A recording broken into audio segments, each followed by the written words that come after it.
नमस्कार, good evening, शुभ संध्या। घड़ी में 8:30 बजते ही वक्त हो जाता है आपके पसंदीदा कार्यक्रम स्पोर्ट्स कैन का। आज का स्पोर्ट्स कैन लेकर हाजिर हूं मैं आपके साथ शशांक, और दिन भर की खेल खबरों पर चर्चा करने के लिए हमारे साथ मौजूद हैं senior sports journalist Malay Neerav ji. Malay ji, studio में आपका स्वागत है। धन्यवाद शशांक। और अच्छी खबर आ रही है, लक्ष्य Sen all England badminton championship के प्री क्वार्टर फाइनल में पहुंच गए हैं। सदी हुई शुरुआत की उन्होंने आज। बहुत बढ़िया शुरुआत, खासकर उस झटके के बाद जिसमें विश्व वरीयता क्रम में वो पहली बार टॉप 10 से बाहर हो गए थे। जी, विस्तार से चर्चा करेंगे आपके साथ ऑल इंग्लैंड चैंपियनशिप और बाकी खबरों पर पहले नजर डाल लेते हैं अब तक की हेडलाइन पर। लक्ष्य Sen all England badminton championship के सिंगल्स प्री क्वार्टर फाइनल में पहुंचे। कुश मैनी को अल्पलाइन फार्मूला 1 टीम ने अपने रिजर्व ड्राइवर की सूची में शामिल किया। विश्व पैरा एथलेटिक्स ग्रां प्री प्रतियोगिता नई दिल्ली के जवाहरलाल नेहरू स्टेडियम में शुरू हुई। खेल मंत्री डॉक्टर मनसुख मांडविया ने कहा, दिल्ली उच्च न्यायालय के आदेश के बाद भारतीय कुश्ती महासंघ का निलंबन हटाया गया है।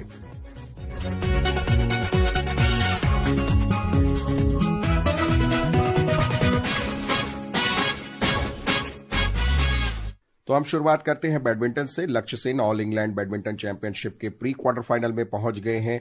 मुकाबला बहुत आसान नहीं था। पहले दौर में चीनी ताइपे के सू लिंग यांग से वो पहला गेम हार गए थे 13-21 से। उसके बाद उन्होंने लगातार 2 गेम जीतकर वापसी की। मलय जी देखिए, पहला सेट जब था तो लक्ष्य सेन वो हार गए और उसके बाद बैक टू बैक 2 जीत उन्होंने हासिल की।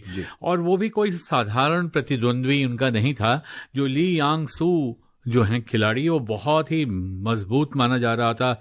ऐसा माना जा रहा था कि लक्ष्य के लिए लक्ष्य भेद पाना बहुत आसान नहीं होगा। लेकिन इस बार जो लक्ष्य ने करके दिखाया है, खासकर तब जबकि BWF के एरिना पर भारत के खिलाड़ी बहुत दिनों बाद लौट रहे हैं, चाहे वो PV सिंधु हों, चाहे प्रणॉय हों, चाहे लक्ष्य हों।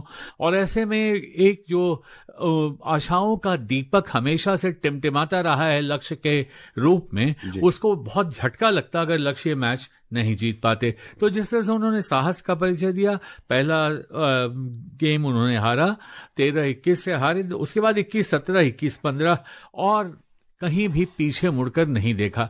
तो लक्ष्य के बारे में आपने पहले भी जब उनको खेलते हुए, जब हम लोगों ने ओलंपिक्स में भी देखा या किसी अंतर्राष्ट्रीय मंच पर देखा, तो ये देखा कि उनमें रिसिलियंस, दोबारा वापस आने की जो कैपेसिटी है, क्षमता है, चाहे वो पहला हार भी गए हो गेम, वो बहुत अच्छी है, बहुत अच्छी क्षमता उनके पास है और उसका पूरा सदुपयोग उन्होंने किया। और जैसा मैंने शुरू में कहा था शशांक जी कि लक्ष्य सेन हमेशा से पिछले कई हफ्तों से टॉप 10 में रहे, बल्कि महीनों से टॉप 10 में रहे विश्व वरीयता क्रम में। अचानक जब नई विश्व वरीयता क्रम की नई सूची आई तो उसमें देखा गया कि वो 15वें स्थान पर चले गए। और कहाँ छठे पे थे, 10वें पे आए, 15वें पे चले गए, छठे से। तो बहुत ही जो ये उनके लिए एक डिमोरलाइजिंग, मनोबल गिराने वाली बात थी, उसको इन्होंने विन ओवर किया है। उन्होंने ये सिद्ध किया है कि अभी हम में बहुत बैडमिंटन, अभी तो उम्र भी कम है और बहुत अच्छा खेलते भी हैं जी। लेकिन प्रणय के एंड पे आज अच्छी खबर नहीं आई। HS प्रणय अपना जो है पहले दौर का मैच फ्रांस के टोमा जूनियर पे वो से लगातार गेम में 19-21, 16-21 से हार गए। बिल्कुल, प्रणय से उम्मीद थी कि वो जो है अच्छा करेंगे, लेकिन यहाँ पर जो खेल देखने को मिला कि 26 वर्षीय टोमा पहले खिलाड़ी हैं जो पुरुषों के सिंगल्स राउंड में 16 के राउंड में पहुंचे और उन्होंने 21-19, 21-16, तो स्कोर लाइन अगर आप देखेंगे तो आपको पता लगता है कि कांटे की टक्कर हुई। जब 2 अंकों से ही हार जीत का फैसला हो जाता है तो कहना बहुत मुश्किल होता है कि कौन अच्छा है और कौन नहीं है, लेकिन जो जीता वो सिकंदर। तो ऐसे में तो मुझे लगता है कि प्रणय को बहुत जबरदस्त एक धक्का लगेगा, क्योंकि पोपोव के सामने उनको उम्मीद थी कि वो अच्छा कर पाएंगे। और एक और फर्स्ट राउंड एग्जिट, जब आपका पहले राउंड में जब आप बाहर हो जाते हैं तो मनोबल काफी टूट जाता है।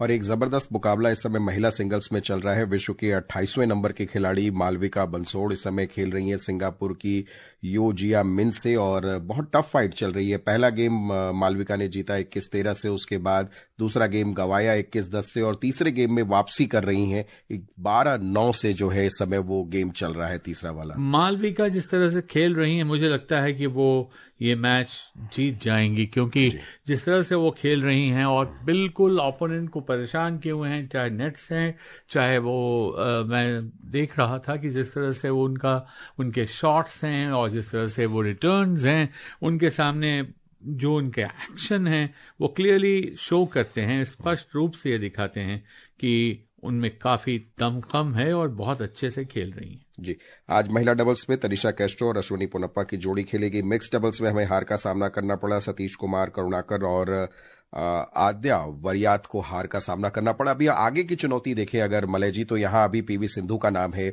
पुरुष डबल्स में सात्विक साईराज, रिंकी रेड्डी और चिराग शेट्टी की जोड़ी है जिन्हें 7वीं वरीयता दी गई है, और काफी मुकाबले अभी हैं और काफी खिलाड़ी हैं अभी मैदान में हमारे। देखिए, ऑल इंग्लैंड चैंपियनशिप ना शशांक सबसे पुरानी प्रतियोगिता है बैडमिंटन की, और रांकी रेड्डी और शेट्टी की जो जोड़ी है ये एकमात्र जो कहा जाए कि सीडेड इंडियन प्लेयर्स थे वहां पे, और उनसे काफी उम्मीद है क्योंकि उनकी जब शुरुआत होगी डेनमार्क के खिलाड़ियों के साथ मैच होगा, तो उसके बाद अगर वो जीत जाते हैं तो उनका जो क्वार्टर फाइनल मुकाबला होगा और मलेशिया के जो दूसरी वरीयता प्राप्त खिलाड़ी उनसे होगा, तो बहुत कठिन है डगर पनघट की। इतने आसानी नहीं होगी उनको आगे बढ़ने में, मगर ये वो खिलाड़ी हैं जो अनेक टूर्नामेंट जीत चुके हैं। इनके पास जितनी ट्रॉफियां हैं उनकी गिनती इनको खुद ही नहीं पता। तो इसलिए मुझे लगता है कि ये भी मुकाबला अच्छा होना चाहिए, और अच्छा होना इसलिए भी चाहिए क्योंकि अचानक से रांकी रेड्डी और शेट्टी की जो जोड़ी है वो अब छाई हुई नहीं है दुनिया के बैडमिंटन मंच पर। तो ये अब देखना होगा कि किस तरह से ये वापसी करते हैं। पीवी सिंधु के लिए हम क्या देख रहे हैं? पीवी सिंधु के मुकाबले कल से शुरू होंगे, वहां हम क्या उम्मीदें रखें? देखिए, पीवी सिंधु के लिए यही मौका है ये सिद्ध करने का कि चोट से उबर पाने के बाद वो एक बार फिर उसी तरह से उनकी गर्जना सुनने को मिलेगी बैडमिंटन कोर्ट पर, जैसे कि हम पहले से उनसे अपेक्षा करते आ रहे हैं।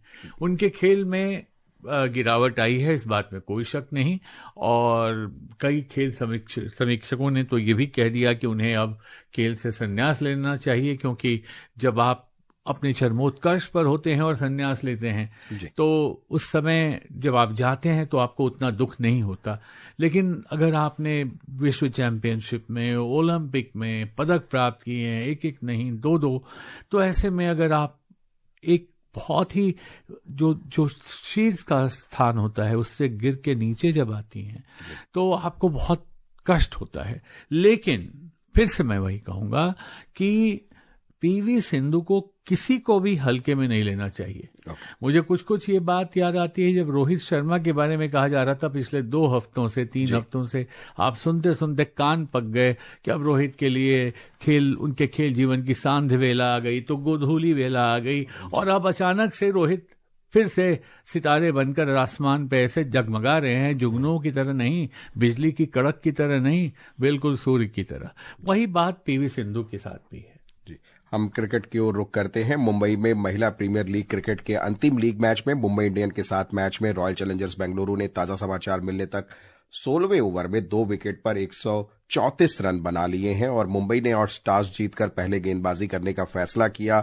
तो मुंबई के लिए कहीं ना कहीं ये मैच बहुत महत्वपूर्ण हो जाता है कि अगर वो जीतते हैं तो टॉप में पहुंचेंगे, सीधे क्वालिफाई करेंगे। हारने की सूरत में इन्हें एलिमिनेटर खेलने की जरूरत पड़ेगी। बिल्कुल, देखिए, जब ऐसा कोई मैच होता है जिसमें एक टीम जीते ना जीते दूसरे का खेल बिगाड़ दे, तो ये बड़ा ही अद्भुत किस्म का मैच होता है। तो जो आज का 20वां मैच खेला जा रहा है, जो लीग चरण का अंतिम मैच है रॉयल चैलेंजर्स बेंगलोर बनाम मुंबई इंडियंस के बीच, वो उस पर दिल्ली कैपिटल्स की भी बहुत पैनी नजरें होंगी शशांक जी। वो इसलिए कि स्मृति मंधाना की कप्तानी वाली आरसीबी प्लेऑफ की रेस से बाहर हो चुकी है, लेकिन जाते जाते वो मुंबई का खेल बिगाड़ सकती है, और आज दिल्ली आरसीबी को सपोर्ट करेगी। बिल्कुल।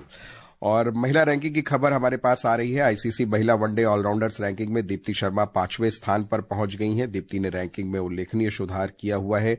और बल्लेबाजी रैंकिंग की बात करें तो स्मृति मंधाना दूसरे स्थान पर हैं।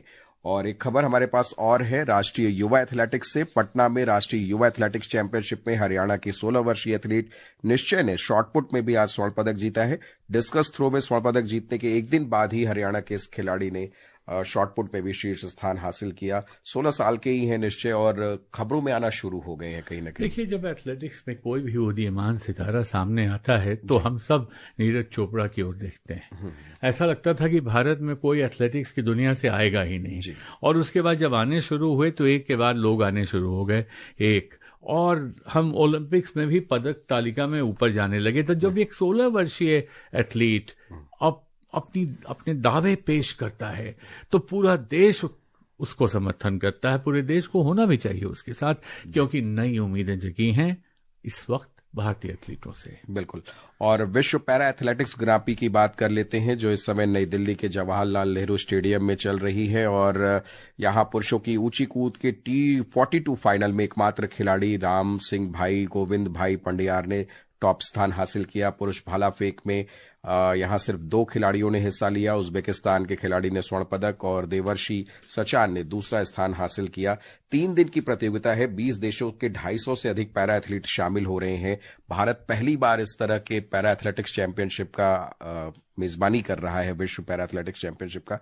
लेकिन टीम में खिलाड़ी पूरे नहीं हो पा रहे हैं और गिने चुने खिलाड़ियों के साथ प्रतियोगिता को आगे बढ़ाना पड़ रहा है। देखिए, इस वक्त जो पैरा एथलेटिक्स की जितनी भी चैंपियनशिप्स होती हैं उसमें जितने खिलाड़ियों को हम भेजते हैं या भेजने की कोशिश करते हैं, वो अपने आप में एक बहुत बड़ा कदम है, क्योंकि पैरा एथलेटिक्स में जिन सुविधाओं की ज़रूरत होती है और जिस तरह से खिलाड़ियों को आकर्षित करने की ज़रूरत होती है, पैरालंपिक्स में आप देखते हैं कि भारत के खिलाड़ी बहुत अच्छा कर रहे हैं।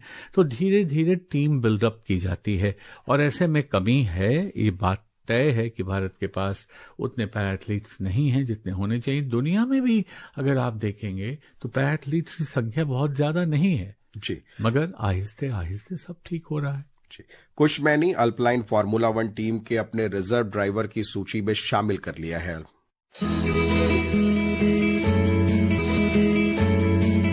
फार्मूला 1 के 16 मार्च से मेलबर्न में शुरू होने वाले नए सत्र से ये खबर आई है। कुश फार्मूला 2 में प्रतिस्पर्धा करते हैं, जो फार्मूला 1 की एक फीडर सीरीज है।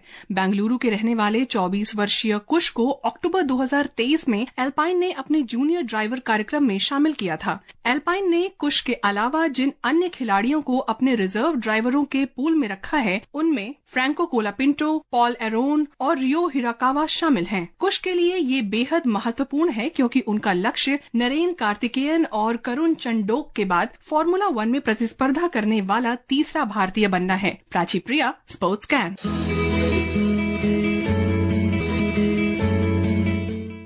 तो कुछ अभी रिजर्व सूची में आए हैं। आगे लगता है आपको कि ड्राइवर बन पाएंगे वो तीसरे ड्राइवर भारतीय? बिल्कुल। अगर आप जूलियन राउस की बात सुने, जो अल्पाइन एकेडमी के डायरेक्टर हैं, तो उन्होंने कहा कि कुश ने हमारी टीम को इतना इम्प्रेस किया है क्योंकि टीपीसी में जो उनका प्रदर्शन रहा है और उसके बाद फार्मूला 2 में जो उन्होंने रिजल्ट्स लाकर हमें दिए हैं, तो हमने सोचा कि ये 2025 में भी हम उनको बढ़ावा देते रहेंगे और बढ़ावा देना जारी रखेंगे। और एक टेस्ट ड्राइवर के रूप में और स्टैंड बाय ड्राइवर के रूप में अगर उनको फार्मूला 1 में मौका दिया गया है तो ये अपने आप में बहुत बड़ी बात है, क्योंकि जो उनके ड्राइवर्स का एक प्रतिभा का जो एक पूरा पूल है, उसमें कुछ बहुत ही महत्वपूर्ण भूमिका निभा सकते हैं। और ये उनका कहना नहीं है, जो रिजर्व ड्राइवर्स होते हैं उनकी भी बड़ी अहम भूमिका होती है। उसमें पॉल एरन है, रियो हिराकावा हैं, फ्रैंको कोलापिंटो हैं और अब कुश का भी नाम उसमें शामिल हो गया है जी। और चलते चलते हम बता दें कि खेल मंत्री डॉक्टर मनसुख मांडविया ने कहा है कि पहलवानों के बेहतर भविष्य के लिए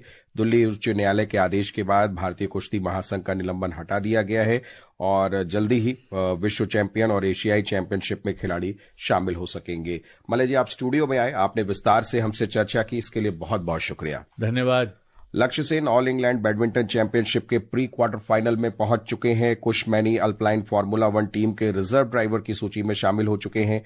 विश्व पैरा एथलेटिक्स ग्रां प्री प्रतियोगिता आज से नई दिल्ली के जवाहरलाल नेहरू स्टेडियम में शुरू हुई और जो मालविका बंसोड़ का मैच चल रहा है उसमें आखिरी गेम में अभी 20-16 से मालविका आगे चल रही हैं। फिलहाल शशांक और स्पोर्ट्स कैन की पूरी टीम को अनुमति दीजिए। गुड नाइट, शुभ रात्रि।